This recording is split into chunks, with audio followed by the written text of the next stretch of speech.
Nowadays, that feels strangely partial, doesn't it? When someone dies, they don't just disappear. They still remain in your old chat messages, videos, photos, old calendar events. The person is gone, but the infrastructure still assumes they are available. And that's a very modern kind of fracture. My professional life revolves around AI and data. So my world runs on a simple assumption. The more information you capture, the better you understand something. In practice, this often slides into if we just have enough data about a person, we've basically captured who they are. But grief is the moment that assumption breaks. Think about what you actually have as data about someone close to you. Years of chat messages, photos, videos, emails, maybe voice notes. From a systems perspective, that's rich. But if you've lost someone, you know there's a huge difference between all the data is still there and that person still exists in my life. Interacting with your phone is not the same as being with them. That's the gap between data and lived experience. Data is good at events and facts. What happened, when, where, and with whom. It's granular, precise, and indifferent. Memory is doing something else. It's not a neutral archive, it's a meaning making process. Two people can look at the same photograph and remember completely different stories. Not because they're looking at something completely different, but because their lives around that moment were different. From a technology mindset, the instinct is okay, let's capture more context, more sensors, more details.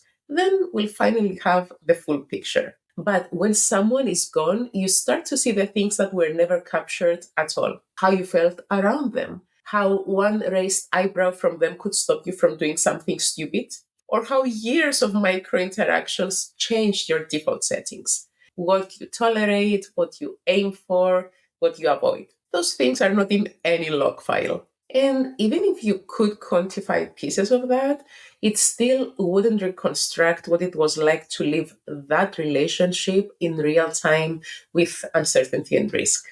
Now, add AI on top of that. We're starting to see digital afterlife products and grief bots. Systems trained on someone's messages, posts, videos, maybe voice to let you talk to a version of them. From an engineering perspective, that's interesting to say the least. You can get something that writes like them, jokes like them, even reacts in familiar ways. But what this technology is modeling is their output patterns, not their life. When we talk about what really endures from a person, data is a very small slice. What actually sticks is your behavior, your reflexes, and your sense of what is acceptable or not, partly rewritten by having known them. Maybe you catch yourself responding to stress the way they did, or refusing to repeat one of their patterns. Either way, your internal code base has been forked by that relationship.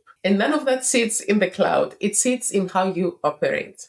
This doesn't mean data and AI are useless around grief. It just means they are not the main story. They can support remembrance, but they are not where a person's ongoing presence actually lives. So let me give you a way to test what endures. Think of someone who really shaped you, especially if they are no longer here. Ignore the photos and messages for a second and ask yourself, what is one specific way I behave differently today because this person existed in my life? That answer is closer to their true legacy than any archive of perfect videos or an AI trained on their chats.